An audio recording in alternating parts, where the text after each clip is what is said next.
Good evening. Good evening. Good evening, everyone. Hopefully, everyone can hear me. And welcome to our Thursday Table Talk, uh, where we'll be taking a deep dive into what's happening here in Louisiana, particularly our efforts to expand vote by mail. And we're brought to you by Freedom Summer 2020, which is a national campaign to mobilize 1 million Black voters inspired by the courageous efforts of the Civil Rights era and led by the Black Church Action Fund and the Faith for Black Lives. And so this campaign combines civic engagement with political action to prepare Black communities to build political power. And so I'm excited. I'm excited to talk about what's happening here in Louisiana. I am joined by some phenomenal partners in the work. And I also probably didn't even start off with saying my name. I'm Morgan Shannon. And I have the pleasure of working with one of the baddest organizations in Louisiana, the Power Coalition for Equity and Justice. And I'm joined on this panel by some of powerful partners and leaders in this work. My executive director, Ashley Shelton, Reverend Brittany Castine, Brittany, pastor of Trinity AME Church, Victoria Wagner, NAACP Legal Defense Fund, and Terry Landry Jr., Southern Poverty Law Center. But before we get started, we have a special performance by Grammy Award winner Erica Campbell.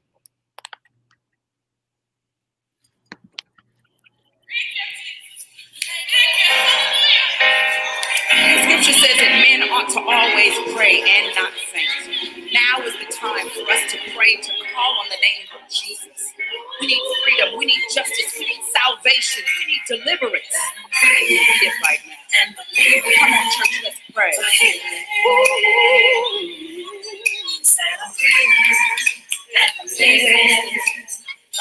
There's nothing.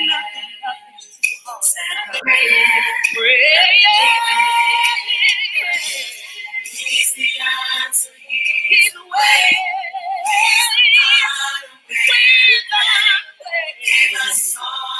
You gave us authority, so we can defeat our enemies.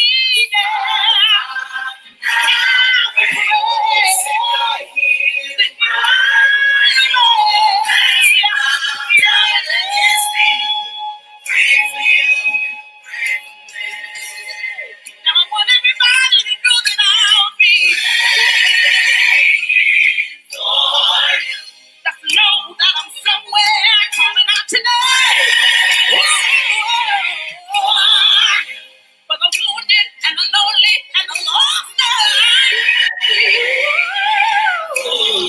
And for every mother praying for a child. Hallelujah. And for everyone that is sick in your body, I declare healing right now. I declare peace right now in your mind. Pray, church. We need healing in our churches right now. Pray. I declare every chain is broken right now. Chains of addiction, chains of depression. You can do it, Jesus. Pray for His power, praying for justice, praying for victory. You can do it, Jesus. Help us higher. There's nothing too hard for God. We've got to pray. We've got to call on the name of the Lord. Yeah. People who are called by my name would honor themselves and pray.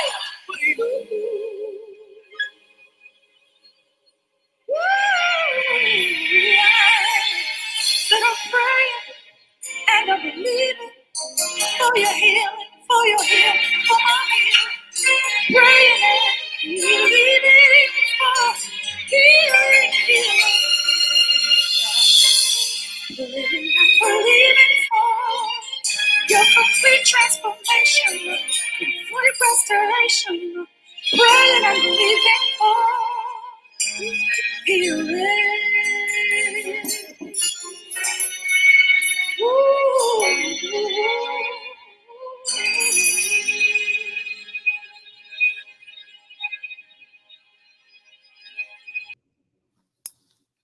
Yes, thank you so much. I feel like that was so healing and so affirming in these times right now. Just made me feel really good and really comfortable about having these conversations. And I'm also really comfortable because we are like all of us around here, we be on the phone all the time doing this work. So this is like literally what we're doing. We're about to have a conference call right here. And it's just like other people watching it. But this is just what we do. We talking to each other. And so I really appreciate that. Also, I didn't know when to start talking because you know how these songs be a lot of times when they begin, it be sounding like it's over, but it's not over. So I wasn't sure. But I knew when when it went off screen. So I'm just going to start off because we have a lot of things percolating in Louisiana, and specifically a lot of things that we're all like kind of conjoined with. And so I'm just going to really get started on those questions. So currently, 43 states have a no excuse vote by mail in place for the November elections.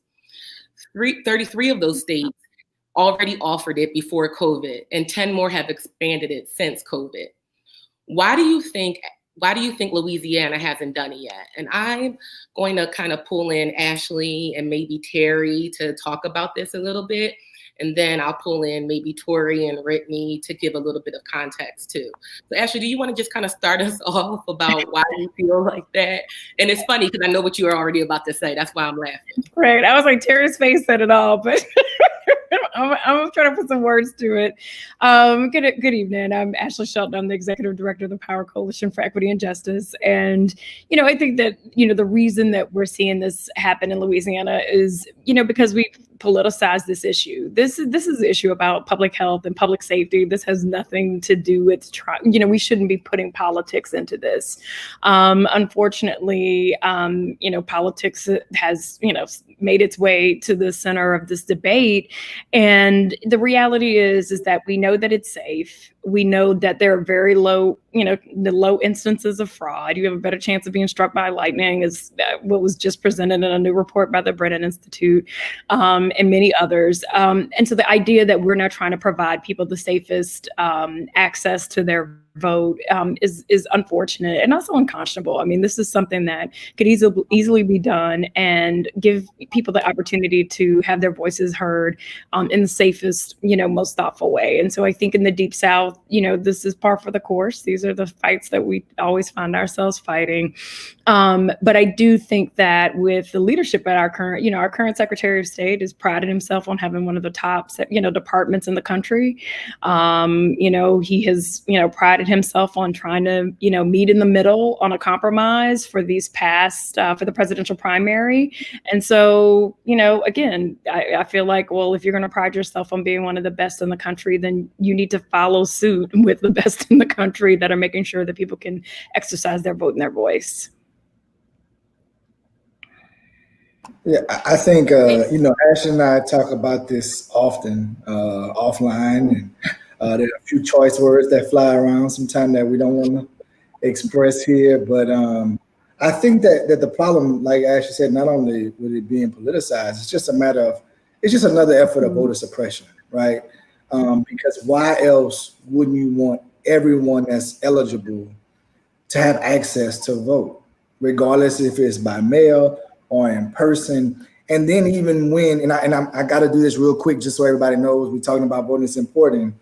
There's still an election going on here in several cities across the state. August 15th is last day for early voting. So if you haven't done so, please go out. If you're worried about the virus, those are some issues that may protect you a little because it's a little less crowded. But even still, the clerk of courts aren't doing the necessary things to fully protect people, because I just early voted earlier this week, and there were the little finger things that you put on. You had to ask for one. You didn't have to necessarily, they wouldn't necessarily give them to you, right? And I'm with my kids, and I would think that those things would be, I saw it on the lady's desk and she didn't offer it to me, I had to ask for it. But I think that just Louisiana is we just want to be stuck in our ways. As Ashley said, we claim to be the best and the brightest, but yet we don't want to jump on board what the rest of the state is doing. And it's just simply another form to suppress the vote because of the Black Lives Matter movement. I think has a huge impact because of what's going on in the country. And we know the history of our state and what has gone on here as far as racism, as far as voting. And I mean, look at it. It's the anniversary of the Voting Rights Act, and we're still fighting for some of those same just simple rights that were fought for way back when. And I'd be remiss not to mention the great late John Lewis, who died not fully seeing what he fought for come to fruition. And Louisiana is still upholding some of those same battles. Thank you, Terry. Thank you, Ashley, for that. Yeah, and in saying that, right, and thinking about the things that we're doing, we're still fighting for a lot of the things that generations before us have been fighting for. You know, like Tori, your organization literally was founded by someone like this, and a lot of that stuff really was incubated in the church. You know, that was our safe space to be able to like flesh out these ideas, to be able to develop the strategies, to be able to connect with people. And so, Brittany, I want to really pull you into the conversation and talk about what do you think the church as an institution, and we can even, though we are definitely really focusing it on Black folks, and this is definitely talking about Black people and other oppressed communities of color's liberation. We could talk about faith leaders as a whole too. Like, what role do they have in this and in holding this space, particularly now in this moment? Yeah, thanks. First of all, Brittany Castine here, excited and proud and grateful to be a part of this conversation. Morgan, you raised some interesting points, really, because one of the things that we know, and we got to be clear about it, right, is that what we're going through now and what we're seeing now, that's a part of systemic racism. And we would do well in calling it out for what it is. What we know is that issues from our past are being used in our present to try to negatively impact our future, right? And so it's really clear. But I think that the church must do two things. I think the church would do well to revisit our roots in social activism as not just a means to be active, but as a means to further our goals in furthering the gospel. I mean, Jesus talked more about dealing with issues of the poor and standing up for one's rights and advocating on behalf of others and letting your voice heard more than any other thing, more than money, more than not sinning, more than all of that. And so it's the job of the church and the job of religious leaders to really be certain, not just to speak truth to power, but be the truth to power, in making sure that we are registering our folks to vote, being very clear about all of the different election cycles that happen, and being very clear to let folks know that every election is an important election and not just once every 4 years or once every 2 years. Being very clear about putting together practices to make sure that people are able to get to the polls. And then on the other side, raising up folks within our various congregations and within our various communities to be those people to run for office and to do what they can to support the kinds of candidates who sort of would advocate and be there for our people with a moral compass to further the goals that we're most certainly interested in. And so, listen, this is a fine time for the church, fine time for religious leaders to stand up. There is a huge, unfortunately, there are huge problems all around us, but that also represents a huge opportunity for us to stand up and be who we've always been. Exactly. And I love those parables about Jesus, and definitely how he centered definitely the least of these, to understand that we need to make sure that our people are well and the people who need help are good, and so that we all can be well and thriving. And so I definitely want to bring in Tori into this too, because I like this model that we're doing, because we also understand, and we're real clear, like, we are organizing, we're educating, we're each one teach one. We're trying to make sure that we all are bringing some people, bringing people with us, but we also understand that sometimes we hit roadblocks. Sometimes the elected officials don't necessarily do what they're supposed to be doing. Sometimes they just represent some of the people and not all of the people. And we have these other ways that we can kind of just exercise these power, right? That we can say, okay, yes, my people have been yelling and saying it till their faces turn blue, but also we can use litigation. We can use some of the power of the court to be able to get to power. And so I want to talk about what are the possible outcomes of this lawsuit, and maybe even if you can give a little bit of a background in it, Tori and Ashley, especially the legislator. If this isn't passed,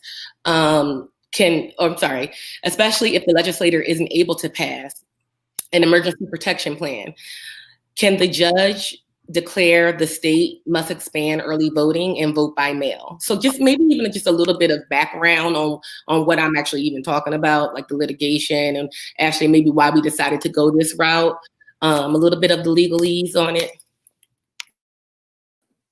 Sure. Ashley, do you want to start with some of the background, or I can jump right in? No, jump right in and I'll follow. Right, excellent. So for background, Louisiana this year, like many other states, like the whole world, is facing the pandemic and also trying to pull off election administration in the midst of that. Louisiana, unlike some other states, has had multiple elections and will continue to have multiple elections this year. So while the state took action to expand, though not to everyone, access to vote by mail opportunities for the July and August elections, and to also expand early voting days for those elections, among a few other different procedures that were put into place under an initial emergency plan. The state has thus far implemented no plan for November or December, when we can anticipate even higher turnout among voters across the state, and when we still don't know the full effect of what coronavirus will be, whether or not people will be able to leave their homes, what safety best practices will be in place, what the responsibility of parents who are teaching their children from their homes or otherwise caretaking for their family members. All of those dynamics we're learning more and more about every day. And, we were prepared to ask for even more expansion of the July and August plan, but we're in a moment right now and filed a lawsuit on behalf of Power Coalition, the Louisiana State Conference of the NAACP, and 3 individual plaintiffs to make sure that, whether it's through the courts or preferably the state will take broad inclusive action in advance of this getting to trial, but to still leave open the opportunity to advocate for the voters of Louisiana to have more and safer mechanisms to cast a ballot by mail or across more days where there could be less congestion and vulnerability to COVID-19 exposure at polling sites. So to your question, Morgan, we've heard rumblings that the Secretary of State and state leaders are contemplating new emergency plans and procedures to do something for November and December. But we also anticipate it won't be as broad as is needed to really respond to this crisis. Because what we do know about COVID-19 broadly is that anyone can get it, anyone can spread it. You could have it and not know that you're passing it along to your family members. You could have comorbidities or underlying conditions that you haven't had access to the healthcare you need to be able to identify. So the vulnerabilities of everyone in this country, in this world, to this virus, which is changing every day, and our knowledge of it is changing every day, is well known right now. And the fact that there are 2 elections coming up, actually 3 if we include August, there are 2 elections with no plan in place in November and December in Louisiana is a problem. But for the NAACP Legal Defense Fund, it's a particular problem in a state like Louisiana, where half of the deaths have been within the Black community. So we see this not only as a issue about the constitutional rights to vote, but also one about, as everyone has been talking about, racialized voter suppression. So those issues and those hooks that we have within the law to be able to tackle this issue on the legal basis, if the legislature is not ready to handle it through policy or other action, there could be relief that way. But the real work is going to be making sure, no matter what the plan is for November and December, voters know what their rights are and can exercise them.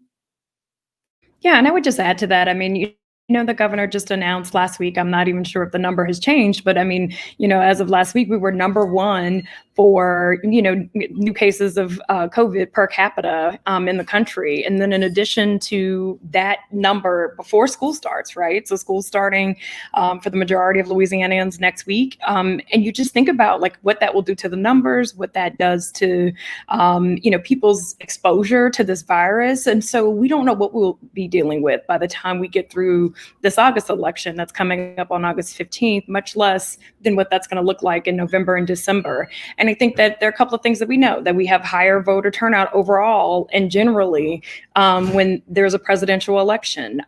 We know that in particular during presidential elections, you have higher Black voter turnout. And the idea that we're not trying to do all that we can to ensure that every voter in the state of Louisiana can exercise their right to vote and give them the safety and necessary steps to do what's best for them, their family, and their health. It's the exact reason why we put the lawsuit in place. I mean, I think that we've heard that there's, that the Secretary of State has a little under 3 weeks to put together and move an action plan before our legislature. And, for those of us that do work with our legislature, 3 weeks is not a lot of time to try to get a plan before them and execute it. And so we wanted to make sure that we had an option to continue to fight for the people of Louisiana, because again, I just see, a cluster of things kind of coming together that, just kind of create a terrible storm of suppression, missed opportunity, and loss of voice.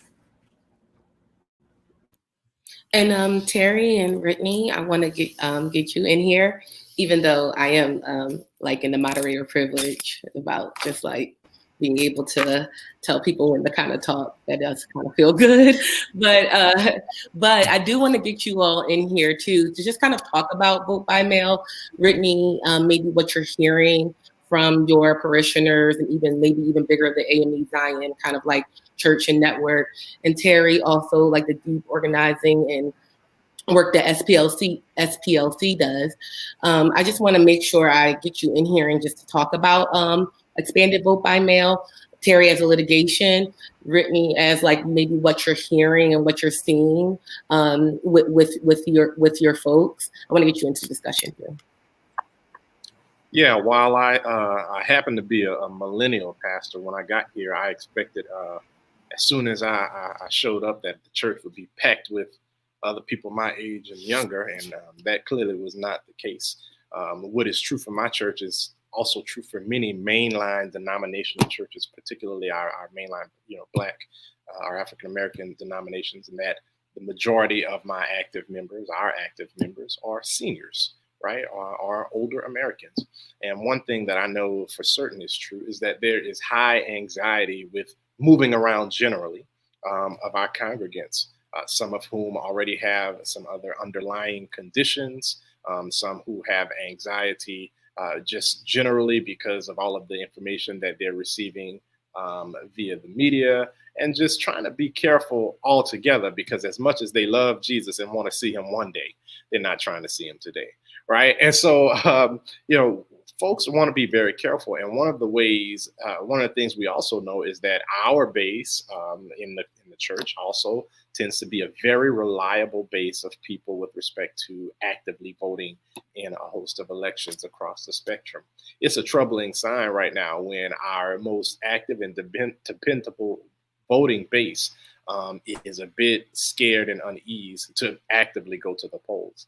And so an option to vote by mail without going through a host of other restrictions, we know that there are some workarounds right now that have been in place for years, but without having to have all sorts of other restrictions, and just being able to do so also for them, but also for the others who they love, who may be a little bit younger, that's very important. And so we're seeing folks within the faith community really coalesce around this thing about voting by mail. It is something that is wholeheartedly something that we are in support of, and we're looking forward to seeing what the outcome of this work will be and how we can support all of the efforts going on across the state in making sure that seniors, as well as others who are not seniors, have the opportunity to vote by mail if that is their choice. Yes. Thank you. And Terry, I know I pulled you in, but also maybe could you talk about, because I also know a little bit something about AME Zion folks too, and they typically tend to be Black. And we also know that vote by mail is not that popular around amongst Black folks as well. So maybe you could talk about that when you're talking about the litigation overall as well. Well, I think that because of the voter suppression, and let me tell you that Tori and Ashley and even the Reverend have pretty much hit the nail on the head with all the issues that they brought up. And I really, can't expound much more upon that. But I think the important thing is that we as African Americans are always skeptical of the system, and rightfully so, right? Because if this was an issue that wasn't a concern to the other side, then vote by mail would be all over the place, right? And if they would just sit back and look at the numbers, if you have in Florida, Republicans actually push for vote by mail because 9 times out of 10, it benefits the Republicans in that state. And then there's this allegation of fraud and these scare tactics going on, led by some of our legislators. But I think the hypocrisy in that is, ask them, since they're not in session, how are they going to vote to determine whether or not Louisianans can vote by mail? They're going to submit a mail-in ballot, right? Is there fraud in the legislature? And they sit back on their high horses, and not all of them. We have some great ones, and I want to send a special applaud to Representative Royce Duplessis, who's been a true champion for this issue and has challenged the Secretary of State and the powers to be on this issue. That just it has to get out of the rhetoric that fraud is being produced, and it's not just in Louisiana; it's on a national scale, and the numbers can show the complete opposite. And so, individuals, African Americans, are skeptical, and rightfully so, in voting by mail. But I think the important part that people are missing here is just the public safety and public health issue. We're putting people at risk unnecessarily simply to cast a ballot, right? Back in the 60s, we had a public health issue where you would get beat by batons if you went to vote. Now you got a risk of catching a deadly virus in the midst of a pandemic. And they're turning a blind eye to that just as much as they did in the 60s. So I think that the history shows that the skepticism is real. But I think that if we keep the focus on the fact that voter suppression is happening for a reason, they don't want you to vote by mail for a reason, it just stresses the importance of actually getting out there and casting a ballot by any means necessary. Thank you for that. And Ashley, I do want to pull you in, particularly on the ways that we're going to be able to shift a little bit in this pocket that we are in, this very real kind of pocket of a new COVID reality, and how we're going to be able to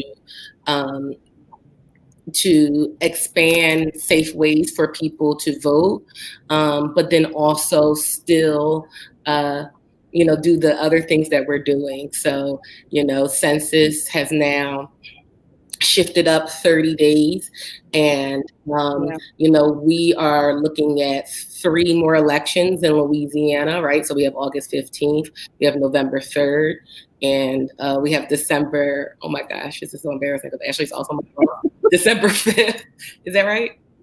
As well.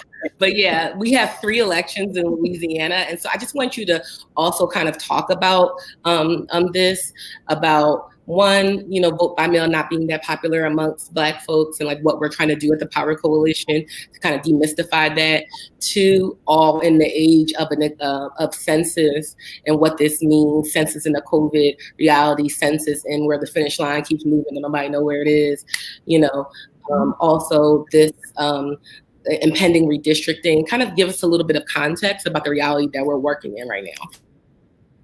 Yeah, I think, Morgan, all of those are good points. I think, one thing that we know at the Power Coalition is that when we talk about power, right, and power in communities, and everyone being able to have their voices heard and be able to participate and hold elected leaders, accountable, the only way you can do that is if you actually have true voice and power in your community.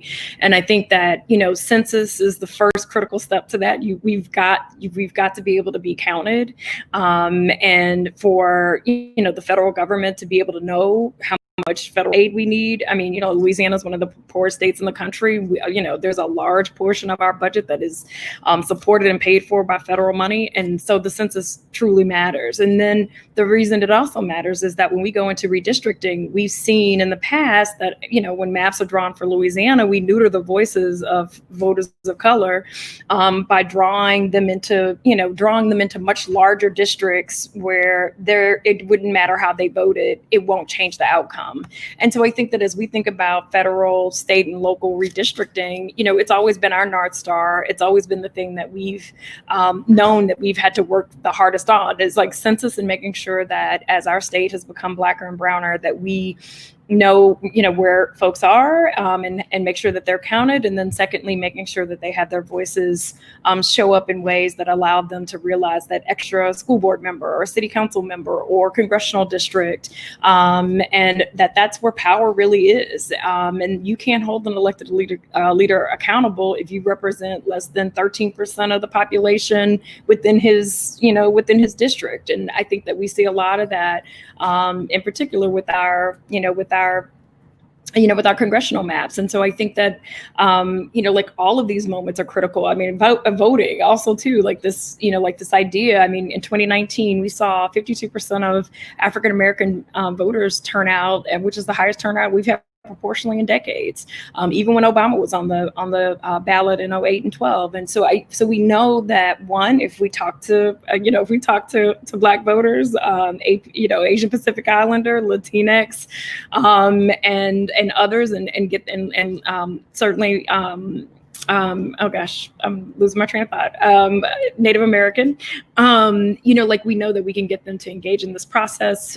We know that their votes matter and make a difference.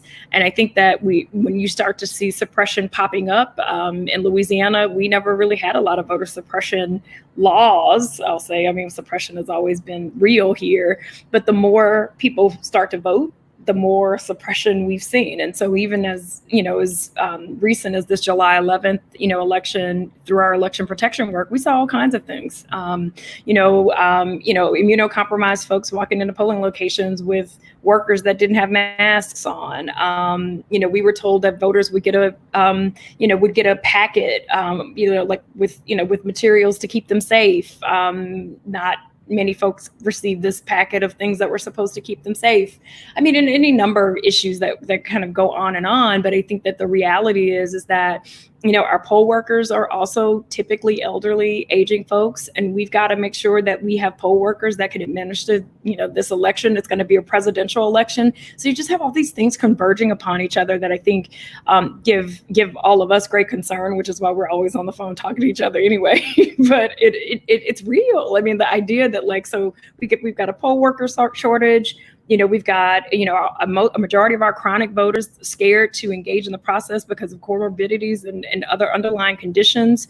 And so I think that for us, we're trying to make sure that there are as many pathways as possible. And so even though vote by mail is not a pathway that, African Americans love or pick over all of the other ways, my mom is going to vote in person until whatever day she can't vote in person. She doesn't care, that's the way, that's her, that's the way she's committed to. But I do think that the issue in the work of the Power Coalition is that for democracy, right, every pathway has to be available to you.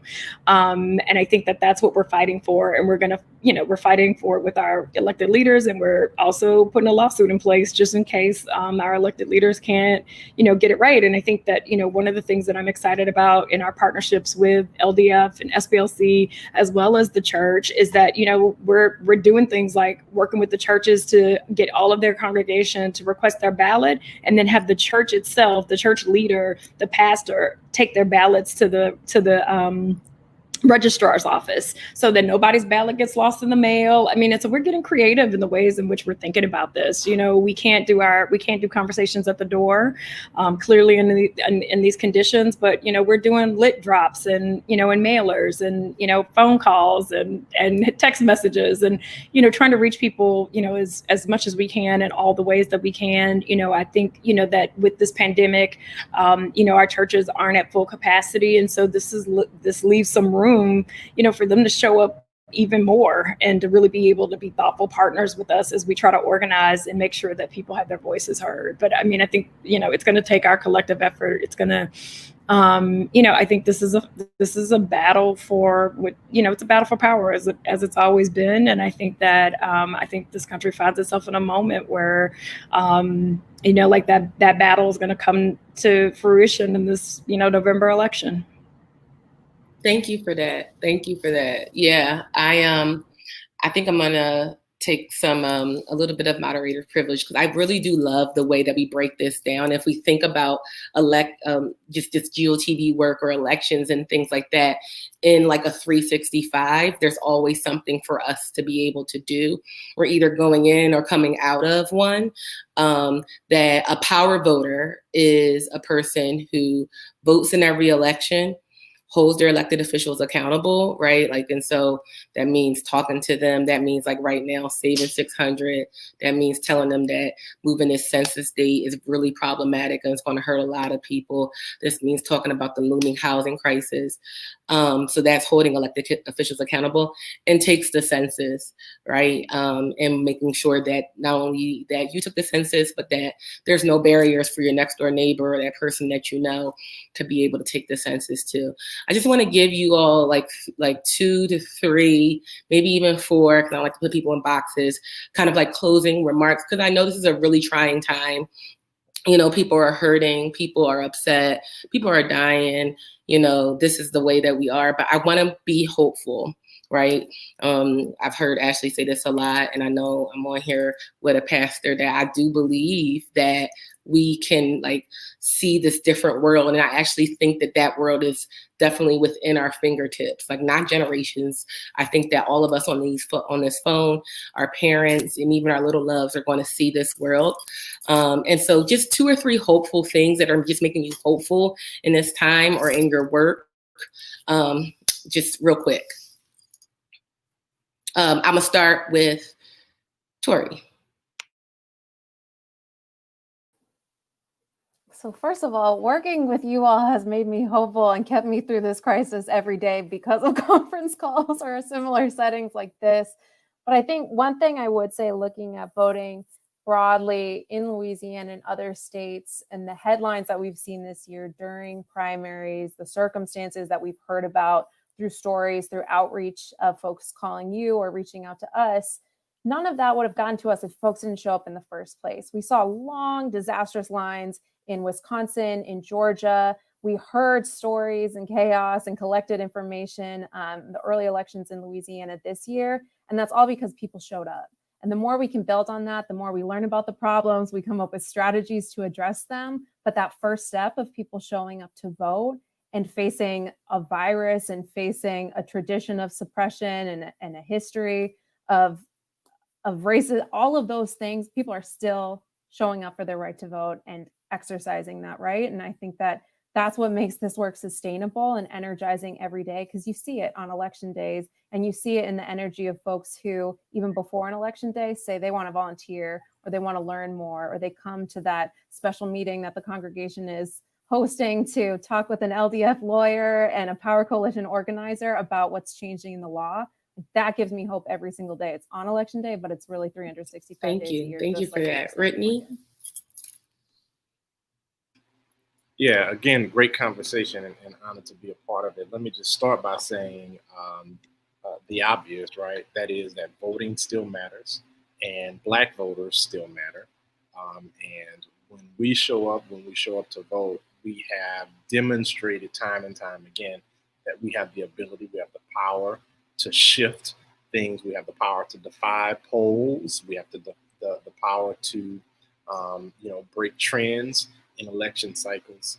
We've seen it here in Louisiana. We are seeing it in other places across the country. And so, this is a great opportunity for us to remember that our vote does matter. And it doesn't matter just, 4, 5, 10 years from now. It absolutely does matter now and in every single election. The other thing that I will argue, and I've heard panelists say it in such a way as well, is that this is a season for innovation, and we welcome it. It is such a shame that in this country in the year 2020, that voting is really still kind of difficult.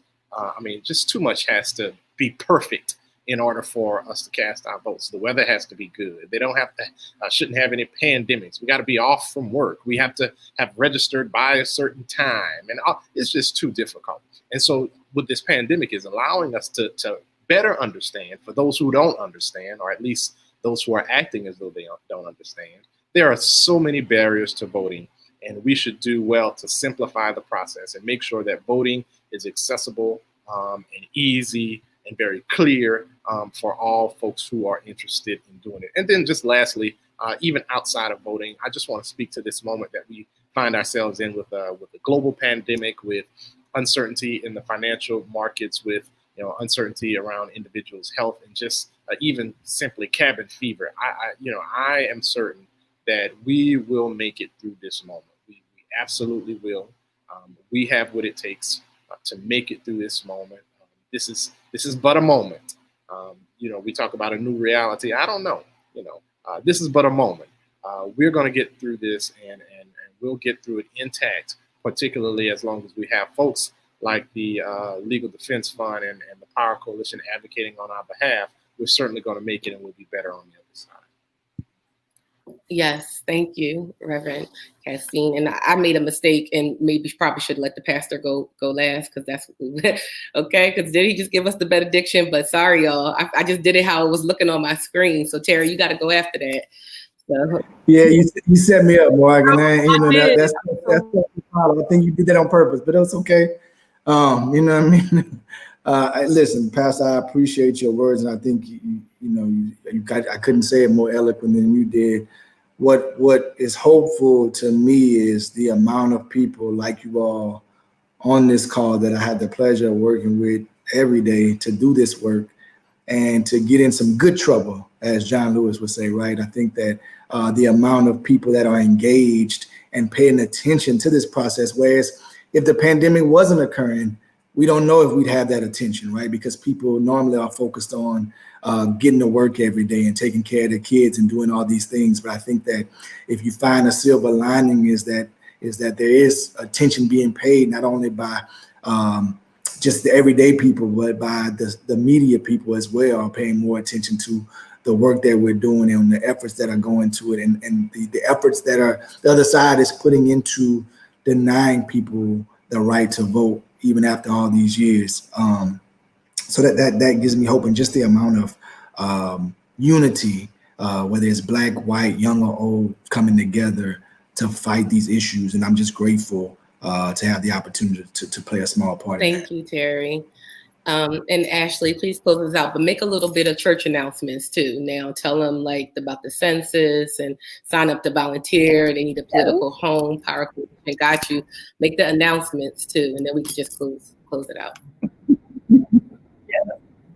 I'll definitely read through the announcements. One thing I will say that gives me hope is that all of the folks that have been on the call today are all good friends. We've been doing this work for a long time and supported each other through this work. And so just grace and thankfulness for just the capacity that exists in our state, because it wasn't too long ago where it felt a little more lonely. And so I'm always grateful to have that extended network and family that's standing right alongside me fighting these fights. I think, the other thing that gives me hope is that, I think that, in a way that many elections have not been, this election feels like it's going to be personal. Louisiana also has almost every district attorney up for re-election as well, and in one of the most incarcerated places in the world. We get to re-enfranchise, over 30,000 folks with their right to vote, and I feel like this is just a moment of energy and opportunity. And then I think too, I've done many disasters and a lot of disaster recovery work over the years. And what I remind people, what I know, especially given the scope and scale of this pandemic, is that we're either going to succeed together or we're going to fail together. There's no middle ground. This truly is we have to care about each other. And I think that, whether it's this election or how we move through this as a country, we've got to start from a place of love and a place of, of heart. And I just feel like, I'm just waiting on some of our elected leaders to get that. So I don't, and I I think that, people are like, oh, that's just something to say. But I think that, having done disaster recovery after Katrina, Rita, Gustav, BP oil spill, and the 2016 floods, like, I know it for sure, right? Like that, without us working together and centering people in this recovery from this pandemic, then we're not going to be able to move forward. And so again, and then for me to be able to have, a team of amazing folks to be able to move forward with and to fight the fight and stand on the side of what's right, that gives me hope. And so just a few announcements. Save the census. There's some links on the bottom of the screen that you can click if you haven't taken the census yet. Please do.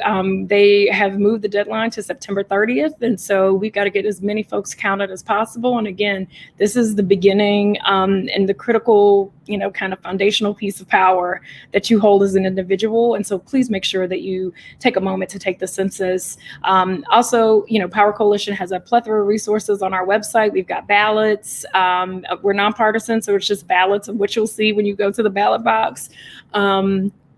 We've got all kinds of different information about what offices are going to be on that ballot, what the power of that elected official is, so that you understand like what they have purview and control over, and lots of other information that can be helpful to you as a voter.